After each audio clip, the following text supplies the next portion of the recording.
Today is our segment where we bring leaders, community influencers, people who have an impact or create an impact to our veteran community. Today we have an excellent panel of presenters from all the way from Texas and San Diego. We'll be talking about several topics like sex trafficking, VA disability, and how to the pros and cons of what to do, and all those things that as veterans we need to understand before we apply. We're talking about 0800 in San Diego, a great partnership, and we are looking forward to your questions. We are live on YouTube, Facebook, and LinkedIn. Again, looking forward to your participation. If you have any questions, just post them on the chat, and we'll be happy to address them with each of our guests. We'd also like to thank our people in the background, Michael for running our show, our producer, Laura, our host, Shelly, our host in Orange County Inland Empire, Dali, who does our social media production and promotion, as well as Jamie, our intern with Michael. At this time, I would like to kind of move forward and go into our introduction segment so we can get started. And welcome.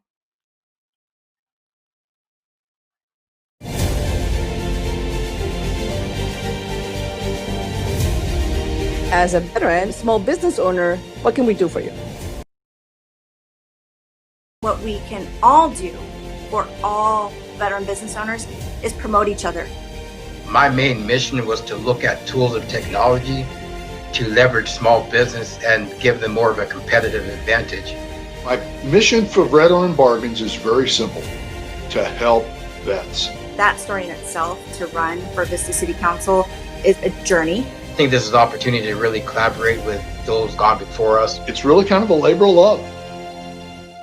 And now your host. Happy Friday. Good afternoon. Thank you for joining us once more to this Veterans Radio Show, where today's episode, we're crossing communities through unique initiatives.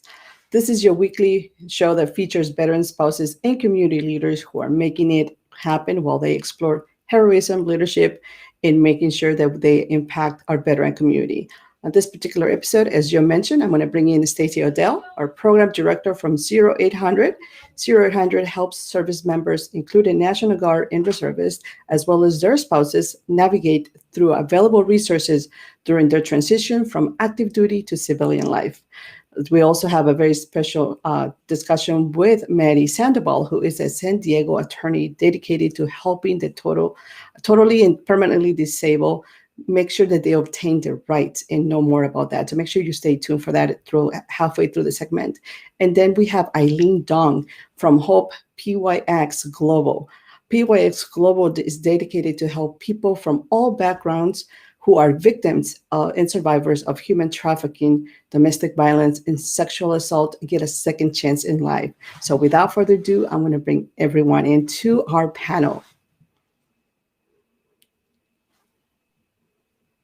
Welcome, everyone. How's everyone doing today? Doing great. Great, thank you.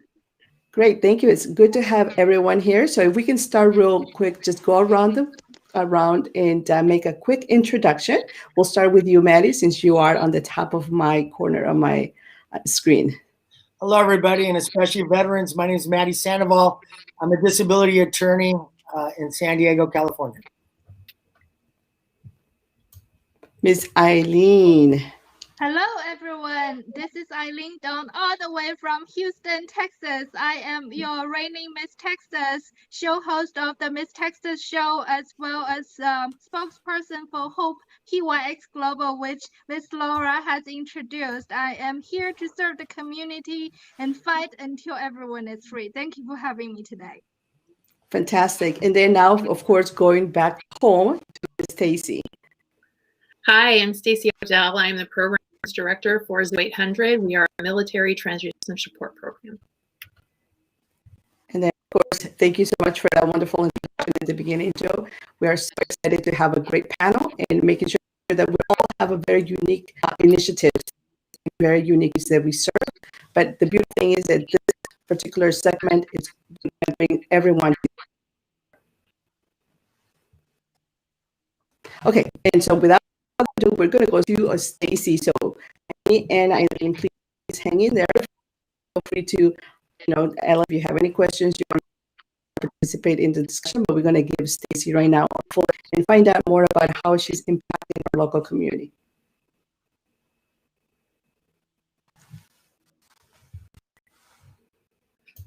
Stacy, welcome.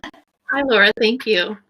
Yeah, it's so great to see you. So, how are you doing today? Let's just straight out and just dive in straight into. Tell us about 0800. Sure. First, thank you guys so much for having us on the program. 0800 is a military transition support program, like I had mentioned, and we were actually stood up by the community, our local legislator, and just other organizations in the San Diego County area. This month is our 6th year anniversary, and we really were created to make a bridge gap for those services that are in the community to our transitioning service members.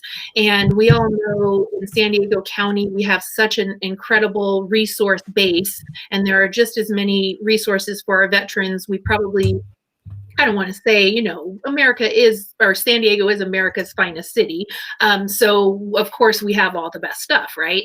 But as far as getting our service members or our transitioning service members and their spouses connected to those resources, there was kind of that gap of how we connect those resources to the service members. And so that's where 0800 came in. We have access to the bases. We are part of the TAP classes with the Navy bases, and that allows us to present our program to them so that they're able to connect to the resources that are going to best meet their needs during that transition process. That's fantastic. And I know, personally from being familiar to the different resources and the services, from personal experience interacting throughout the community, I'm very aware of the great services that you provide. But now tell us about you. What about Stacy? What is Miss Stacy's military story? How did you get involved in our military community, and what ties you into our community? Sure. I like to consider myself a lifer. My dad did 32 years in the Navy. He retired in 2003. And then my husband did some active duty Navy time. He did about 6 years in the Navy. And I think that's probably the only reason my dad let me marry him. And he then moved over into the National Guard and retired out of the National Guard after 23 years of service. And he retired in 2008. And it took me a little while to get into the veteran community. We've always been very patriotic in our home. Surprisingly enough, 32 years in the Navy with my dad, we did all of that service here in San Diego. But I lived in Murphy Canyon for 10 years as a kid, and understanding that in the community and the culture that comes with it, sort of naturally you would meet someone in the military and then connect with them as well. But when my dad transitioned out and my husband transitioned out, there was that gap of available resources, and then also just the familiarity of what it's like to be a civilian versus being in the military community. And there is a different culture for sure. So I didn't get involved a lot, just friends and family that I knew. So then I went back to school and got involved in social work. I did my internship at 0800, and I fell in love with the program. I fell in love with what it does. I fell in love with how it really is helping the veteran community or the transitioning service member community, because we do work with service members 12 months prior to their discharge. So for me, it was this missing piece that I would have loved to have seen my dad and my husband have, of just someone walking alongside them during that transition process, being able to call every once in a while and just say, hey, how are things going? And having that person who understands what it's like. All of our resource specialists have some kind of military background, so we know what that military culture is like. And it's just something I've enjoyed so much, and I'm so grateful to be part of the program that that is there for those transitioning service members and their spouses. I mean, I keep saying transitioning service members, but yeah, we do work with spouses as well. Yeah, and I'm and thank you for all your great sharing your military story and the fact that you are a military child and then you definitely strong ties as a military spouse. You really know our military struggles, right? Especially when it comes to transitioning. You've seen that, you have experienced all of those concepts and all of those hurdles that we go through. But if you and your experience based now that you are, what would you say is one challenge very different for military spouses versus a veteran transition? I think the difference is, well, really, you kind of have to break this up. Your retirees have a very different transition than a service member who's only done 4 or 5 years. And I don't want to say only, because that's not necessarily true. I mean, they served just as much. So for someone who's only done those 4 or 5 years, their transition does look different than a retiree. Our retirees, the spouses, it's more like, what's going to be next? What's the future look like for us? Where's stability? Where those things, and connecting to the resources that will give them that sense of stability and know that it's going to be okay at the end. So I would say our spouses, the transition is more what's going to happen to our family next, and there's the family as a whole. I think the service member, there are a couple of things. The first is, how am I going to provide for my family? But the second is, who am I? Who am I when I'm not in the military? And so that's how their transition is a little bit different as well. It's more, what am I going to be now that I'm not in the Navy, or I'm not in the Marines, not a sailor, not a soldier? What does that look like for me? The spouse has always been a civilian, but it's more the provision factor, I think, that our spouses take to heart when that transition happens versus the actual veteran in transition. Absolutely. And I'm sure you can agree that nowadays in a couple together we have started narrating the whole concept that we transition together, right? The whole family unit transition together. So correct. It's service member, the spouse, the child, it's the whole family, even the parents, they have to readjust. Absolutely. There's a definite culture shift that I think we don't necessarily, we know is there, but we don't really pay attention to it as much. And that's one of the things that we don't know how to really put our finger on. So I like to talk about that culture shift, because we as civilians don't understand a lot that it really is that big of a culture shift. And when you're in the military, you're told like what to wear, where you're going to live, all of those scenarios. And when they become a civilian, they're supposed to just inherently know those things. So it's kind of, that culture is different, but we almost expect that they know what that culture should be like. And even though we think they look like us, they've been in the same place as us. When you go to another country, you're in a different culture. But with our military, it's not really a tangible thing that we see as far as culture is concerned. Absolutely. So what can we do as a community to continue on to carry forward this narrative and this, community, I guess you can say, dialogue that says, hey, we're all in this together. Everybody transitions. What can we do to support organizations such as 0800 and everybody else? I think just getting the word out there. Social media sharing is, I think, one of our biggest tools right now in the society that we live in. Everybody's plugged into some kind of social media, sharing our stories. This is an incredible way. This program is amazing. Making those referrals to each other.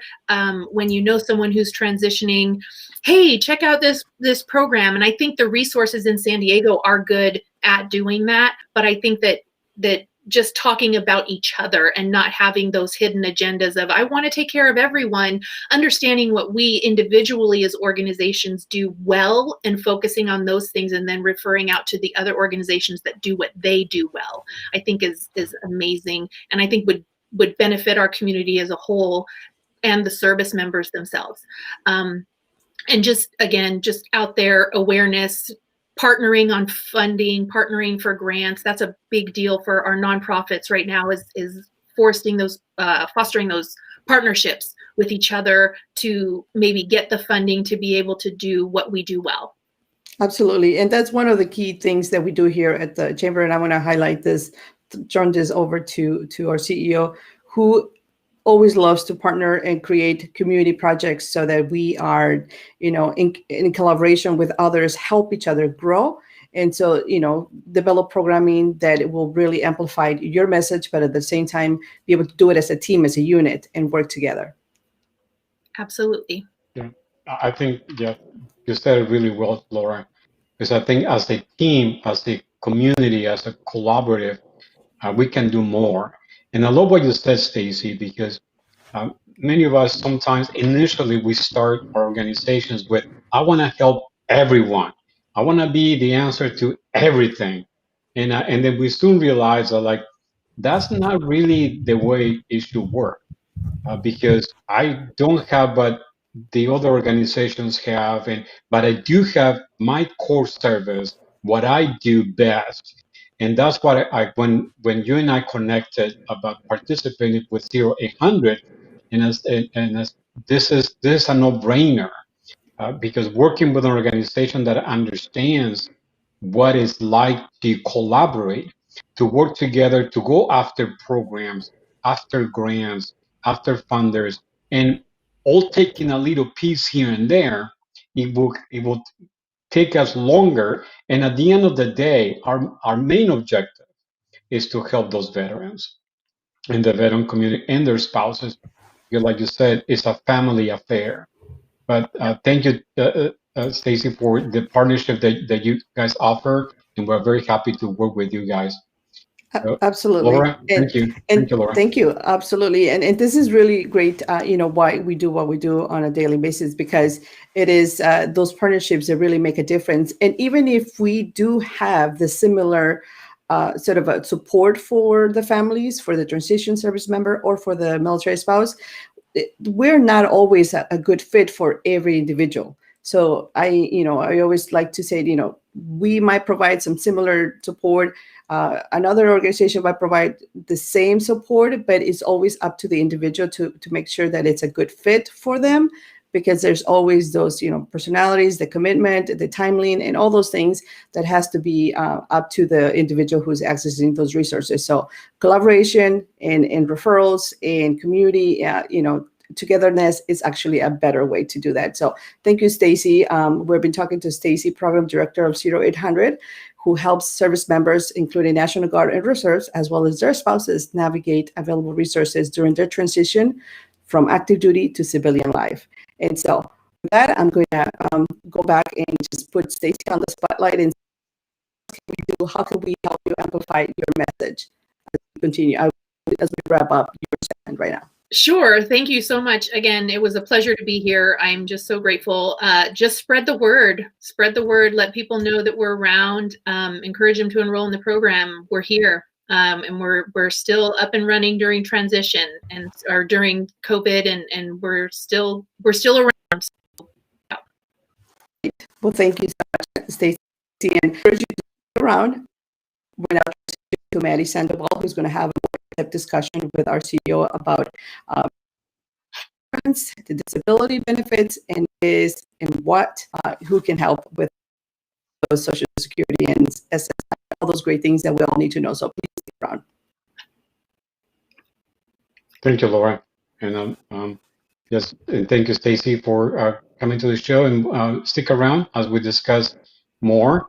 But for now, I would like to talk to Matty Sandoval, who is an attorney in San Diego who deals with disabilities, different types of disabilities. And a lot of people approach us about offering their services or their programs to our veteran community, and we're kind of picky as to who we work with, because we look for that passion, that heart, that openness, and the ability to work with our veteran community to make sure that we're taking care of them the right way.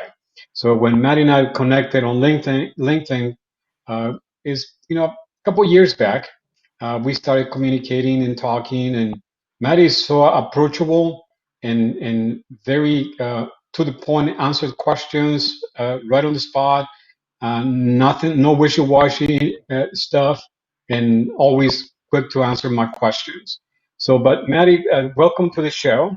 And this segment is just for you, and to introduce what you do, and please tell us with more clarity what it is that you do and how you're supporting the veteran community or the military community. Thanks, Joe. Yeah, it is a labor of love. There's no question about it. I believe that society should look after children, the elderly, and the disabled as the most vulnerable. And the disabled veterans are absolutely a noteworthy group. Luckily, the VA system has a disability program, but in addition to that, the Social Security Administration covers veterans as well. So it's often asked, if I get VA, can I get my Social Security disability? And the answer is yes, you can get them both, and there's no offsets. So part of the pay for active military is paid into the Social Security Trust Fund, and if a person becomes disabled, it doesn't even have to be service related. It can be an illness, it can be anything. Becomes disabled, then they're eligible to apply, and with the assistance generally of an attorney like myself, secure their disability benefits and provide for their families. It's a little different from VA disability benefits in that it's income replacement. So you could have 100% VA disability rating and still work. With Social Security, it's income replacement. So it's for those, as Laura had mentioned, that are totally and permanently disabled, meaning they can't work. And that's the community I serve, and proudly so. And even more proudly so when one of my clients is a disabled veteran. Right. Been doing it in San Diego for 32 years. In so many ways, the veterans lead the way when it comes to certain impairments. I actually just did a forum with another victim of sex trafficking group, and they asked, is post-traumatic stress disorder readily accepted as a disabling impairment? And my immediate answer was yes, thanks to our veterans who have established that as a very severe, debilitating impairment. The Social Security Administration, the judges I appear in front of, the doctors that review the cases, post-traumatic stress disorder has been the torch carried and established by the veterans. Others are traumatic brain injuries due to impacts. We see far too many concussive type of injuries coming out of the veteran community, and traumatic brain injuries is also what I would consider, or at least in the last 10 years, something unfortunately we're seeing way too many of coming out of the veteran community. But traumatic brain injuries can happen anywhere. But the veterans they somewhat lead the charge, both obviously in protecting our country, but even in my community of service, of serving the disabled. Okay. Well, thank you, Matty, for the explanation. And also wanted to kind of for you to confirm that the services that you offer, there's no out of pocket when someone is applying for this service, correct? Yeah, that's. Thank you for bringing that up, Joe. I appreciate that. Yeah, well, understanding that all of my clients cannot work, the vast majority of them have no money, certainly no income, and so the system is that you only pay the lawyer if you win. It's federally regulated, and the way we get paid is it takes somewhere in the neighborhood of 18 months to 2 years to go through the whole appeals process, get in front of a disability judge, win the case, and then they pay the claimant for the fight, for the time that they've been fighting, and I get paid 1/4, 25% of the back pay. After that, the veteran, and if they have young children, their family also gets benefits. They get a monthly check. There's no further payment. So what sounds like 25% is really much less, even in a winning case, because that's benefits they will have received, depending on how old they are, up until the age of 66, the retirement age for Social Security. And so it's 25% of the back pay, but generally speaking, it's a 1 or 2% of the overall benefit that we secure for them. So we have a question from an audience asking about the if you were denied, can you reapply? You know, it's interesting. We just posted that on LinkedIn. You have 3 options if you're denied. You can reapply, you can just give up, or you can appeal. And the appellate process is cumbersome. And sadly, I believe that the Social Security Administration sets it up to encourage people to give up. Right. And so there's a couple of appeals before you even get in front of a judge. And then even after a judge, you can sue the Social Security Administration in federal court, which is something I do. Not very many disability lawyers do, because it does take a lot of time. But you can go all the way up to the United States Supreme Court on a disability claim. Okay. I've gone as far as United States Court of Appeals, which is one step below the Supreme Court. But I regularly argue in front of the United States District Court. And in fact, I've had a couple of recent wins with veterans at the district court level. So the question that I'm often posed with, Joe, I don't mean to cut you off there, is, well, if I have 100% disability rating through the VA, shouldn't I automatically qualify for Social Security disability? And the answer is no. The VA system is an interesting system, and it's a little bit archaic in my thinking, but it's what I call a cumulative system. It's similar to a work injury or workers' compensation case, in that they award a percentage of disability for different impairments, and then they just add that up. And if it hits or exceeds 100%, then you get a 100% disability rating, and of course, the benefit that comes with it. But we use that to argue disability, but the word we use is dispositive. In other words, it helps, but it doesn't get us across the goal line in a Social Security case. Well, it seems like there's a lot of information coming from you that I think having this segment is not enough to share all that you have and the experiences that you have. So what I would like to do is kind of invite you back, a couple of times, so our audience can ask questions and also get to know who you are, what you do, and what the best approach for them when applying for disability. So at this point, if Michael will post on the screen, how do we get in touch with you, Matty? Yes, well, the easiest way, because it has all my contact information, and it also has a lot of very, very valuable information for anyone that's fighting the Social Security Administration, is mattythedisabilityattorney.com. I apologize, but there's no spaces. So Matty, M-A-T-T-Y, thedisabilityattorney.com.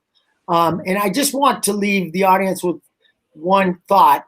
If in fact I'm not somebody that you want to work with, it's imperative that you find someone like me and not try to fight the Social Security Administration on your own. It's a near impossible task. Okay. Well, that's a really great advice for all of us that like to do things on their own. But I totally agree. Having someone like you on their side, it will definitely increase their chances. Well, thank you, Matty. Anything else before we close this segment that you would like to add real quick for the audience? Yeah, well, it's with the panelists and the audience. It's been a real treat for me to address your veterans. Once you and I have gotten to know each other a little bit better, and I found out what the Chamber's focus is, and that it was really a service organization more than anything else. I was really excited to be invited to speak with your veterans today, and look forward to the opportunity to do so again in the future. Awesome. Thank you, Matty. Thank you very much. Absolutely. And we definitely look forward to having you back again. And maybe, like our CEO mentioned, be able to ahead of time post and bring you those questions and do a definitely open Q&A segment for you so that you can respond, because this is some great information that I know our community will benefit, as well as the community from our second guest who is coming right after you, Eileen Dong from Hope PYX. So thank you so much for all of that. We look forward to connecting with you further, Matty. Thank you. Thank you, Laura. Thank you, Matty. Yeah, absolutely. And now we're going to go straight to Miss Eileen Dong, who is she is actually the founder and leads Miss Texas, and a wonderful lady who is doing a lot of great work out for human trafficking victims, victims of domestic violence and sexual assault. She is PYX. It's a global organization that helps and connects different, like I mentioned, individuals who have gone through these challenge and victimized. And so she wants to make sure that everyone is aware of that this is happening, but also how we can get involved. So Miss Eileen, first of all, tell us all about you. How did you end up as being as Miss Texas? Well, thank you so much. It is my honor to be here. Thank you, Laura. Thank you, Mr. Molina, and everyone working behind the scene, and the Veterans Chamber of Commerce for the support that you are giving us.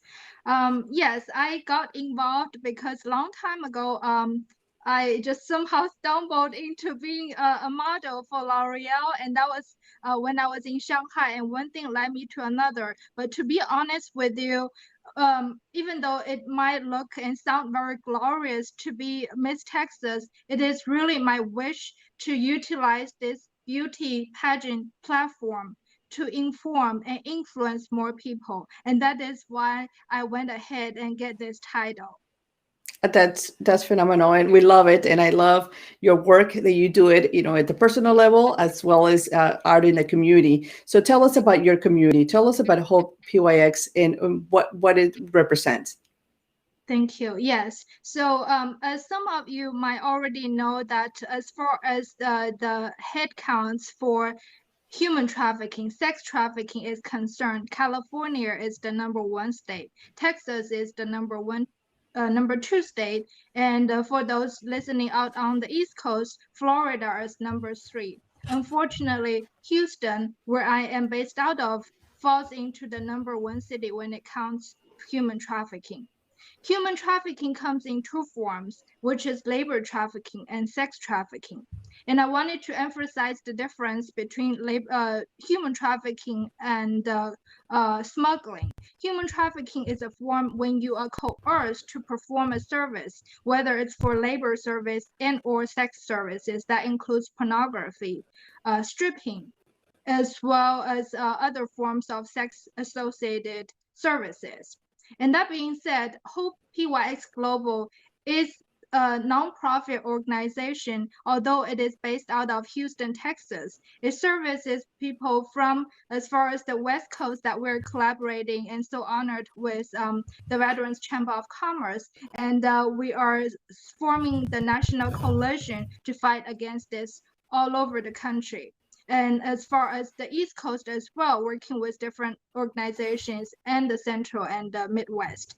So we are an organization that serves people from all backgrounds. And as you might already know, that coming from Asian culture, myself, for example, I am a survivor of domestic violence and sexual assault.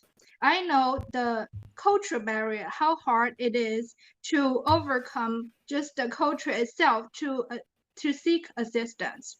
Therefore, we provide services to not only the survivors, victims to get out of their situation, but also provide training such as webinars, virtual and or in person, to train law enforcement and service providers to overcome and understand what they are going through, to find the best approach so that victims can be open to such services.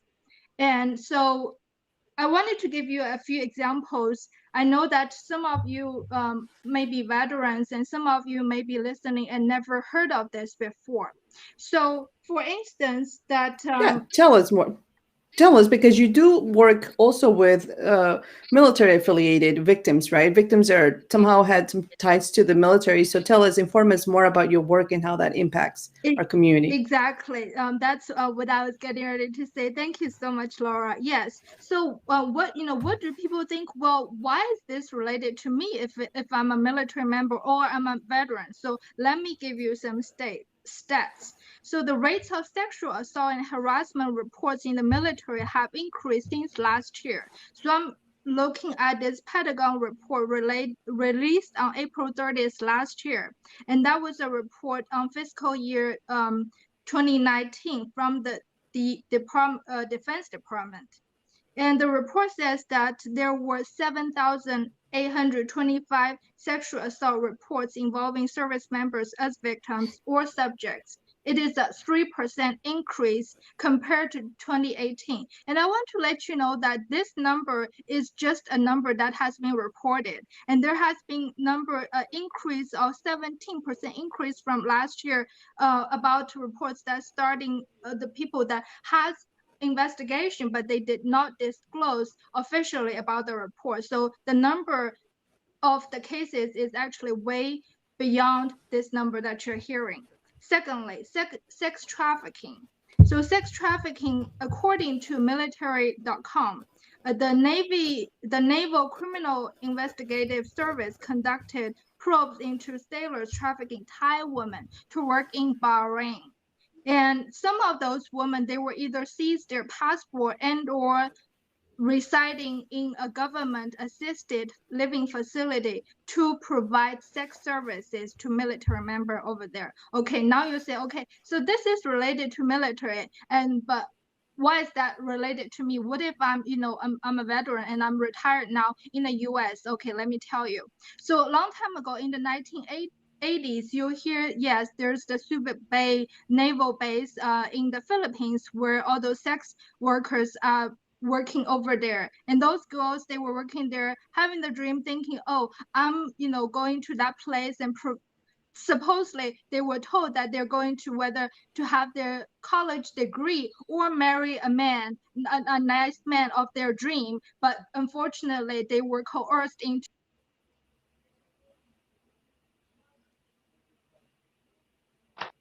I think Eileen is having some technical difficulties, but absolutely. I would like to She pick up froze on a little bit. what she's saying.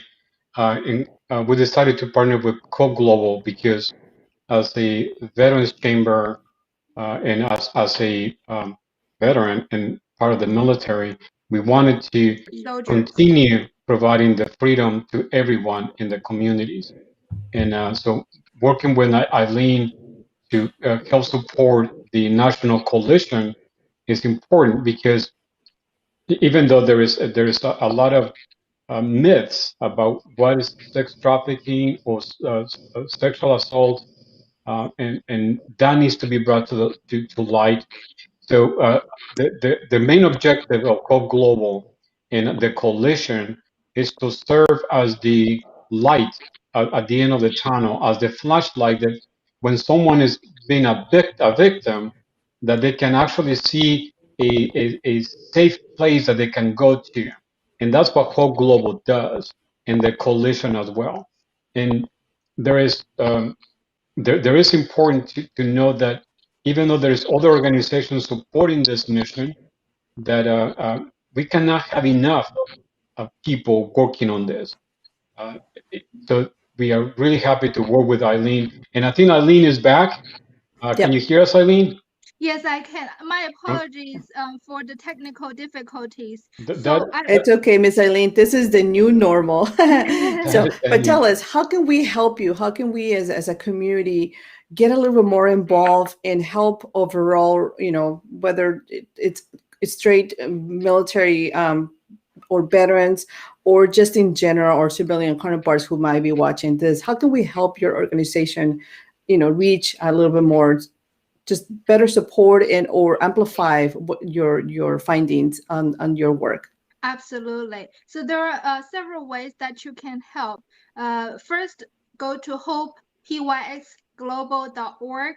That is a website that you can get the information about what is human trafficking, what is sexual assault, and what is domestic violence. For those of you who watched the part 1 from last week, domestic violence and sexual assault victims are more likely to be trafficked because the similarity of the controller and the pimp.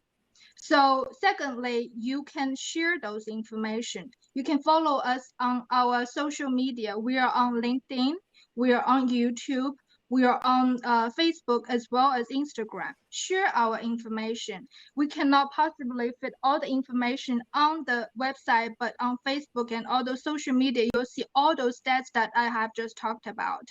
And share those information and know that emphasize that this is happening in our backyard. The technology cut us off, so I wanted to emphasize. That's what I was going to say. I was going to ask you if you can share the story that you were going to share before you got cut off, and then any other future events that you currently have, because I know this month is Human Trafficking Awareness Month.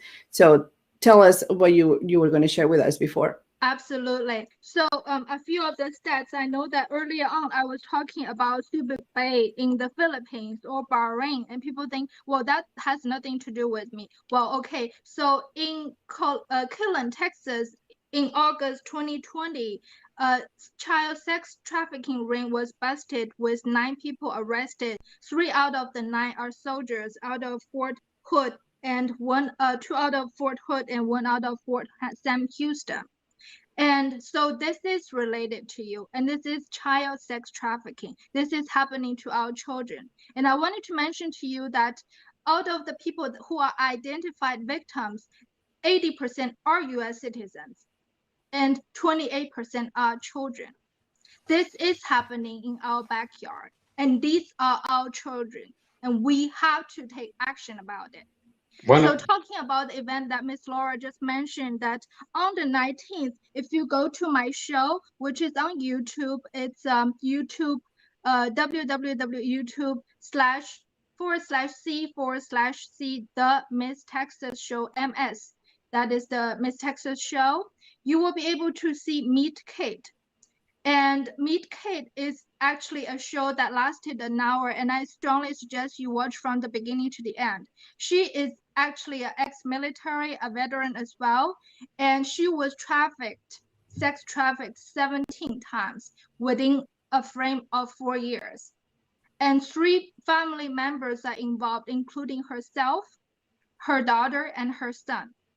Right now, she's pregnant again, and she's actually seeking help.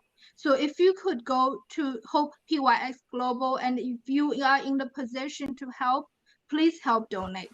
And if you cannot, go to the social media website that we talked about, whether it's my personal website, personal social media, Eileen Dawn Official, or Miss USA Texas, it's MS USA Texas. Share those information. I know that not everyone is in the position of helping financially, but right now, as Ms. Laura said, everyone is somehow on social media. Share those information, because there may be someone out there. She is looking for plane tickets. She's looking for lodging. Because of her safety, we are trying to take the money on her behalf to transmit to her safely. Her money, she was monetary and property damage. It was totaling about $495,000 on her behalf. So we wanted to make sure that Eileen, I just want to recap on to the community that sharing is caring. It doesn't take us much to just reshare and talk about the initiative, talk about your work, or maybe perhaps highlight a little bit further the stories in sharing through our network. It doesn't hurt. It doesn't take much, because we all have those amazing networks, followers, connections, however you want to, just want to put it out there and amplify it. And that is really more powerful sometimes than sharing those $20 or the $30, although money does help, of course. But that it really promotes the power of our community to make sure that we are amplifying further, your work, and that it becomes aware. Go ahead. Also, Laura, I would like to, before I know that the segment is ending soon. So, Eileen, could you please mention our next meeting of the coalition? So, there's any groups that are watching the show that can participate and become involved, because Absolutely. that'll be helpful. Absolutely. So our next coalition meeting, I believe, is scheduled on February the 2nd at Pacific time 3:30 p.m. or Central time 5:30 p.m. And you can register for the meeting on hopepyxglobal.org at the contact section. Just put in coalition meeting. We'll be sure to include you. And as Mr. Molina and Miss Laura said, that sharing care is loving, and this is the same thing that Hope PYX Global as well as the Miss Texas show is to show that the hope, love, and the unity. We believe that this is just the beginning of the fight. I know that Ms. Laura mentioned this is January's Human Trafficking Awareness Month, and today is the 22nd, and it's towards the end of the month already. And I am wearing #365 because I wanted to urge you guys that this is happening in our backyard. Just because January goes away doesn't mean the crime is going to go away. People are still suffering, and I need all of you, and we need all of you to join us in the fight and fight this together until everyone is free. Absolutely. Thank you so much for that reminder. The issue doesn't go away just because the initiative or the highlight or that month awareness goes away. It stays on 365 days. PTSD stays on, disability stays on, human trafficking stays on. So we all as a community need to just, make a little more observations to some initiatives that are a little more applicable to our missions and get a little more involved. And if the only way you can get involved is just by resharing, then that's caring. That's all we ask of you at some point. And just reshare and care, tag those that might care a little bit further, and then amplify the message that way. So now I'm going to bring everybody back in so we can recap. This is we've been talking a really unique segment, bringing in different communities. Everyone has a total separate mission, but at the end, we're all connected. We're all tied in. The transitioning. If the transitioning doesn't go well, then that could potentially put us in a very fragile state of mind. And who knows? Do other situations, be exposed to other things that might not necessarily lead to very sustainable opportunities. And then our disability, Matty, with whom we look forward to connecting with him a little further and sending those questions and making a more in-depth segment so that we can answer those for you in our community. And then, of course, Ms. Eileen doing a fabulous work with her through her organization, Connecting Further. So anything else that anybody will love to share or amplify it a little further, each other's message?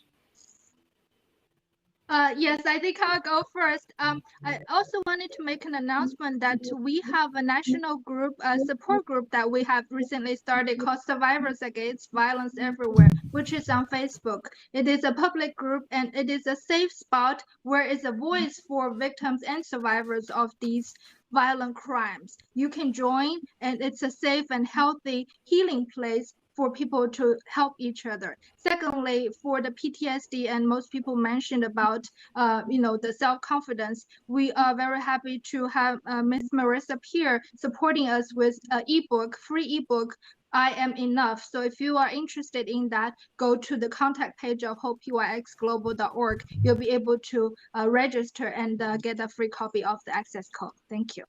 Great. Thank you. And I just would like to thank everyone for participating. And Laura, you can see that the connection, having 0800, which is the platform that allows us to connect with the rest of the community. And so anything like that, Eileen, that we can help, we can work with 0800 to connect with the resources, work with people like Matty to connect with the financial side and the disability aspect of it. So it's just amazing how things come together. And that's what we love to do at the National Veterans Chamber of Commerce, is to embrace what each one does and move it forward. Thank you. Absolutely. And that's a beautiful way to just close this segment, and thank everyone who's been watching and supporting, as well as those who will watch later on, to make sure that they please put your comments. We'll try to answer them back. Share it, watch the replay, and then send us any questions that you might have so that we can help you and connect you with future guests as well. So thank you so much for watching. This is the Veterans Radio Show and podcast, bringing you and highlighting amazing initiatives from community leaders who are making it happen to better impact our veteran community. Thank you. Thank you. Thank you.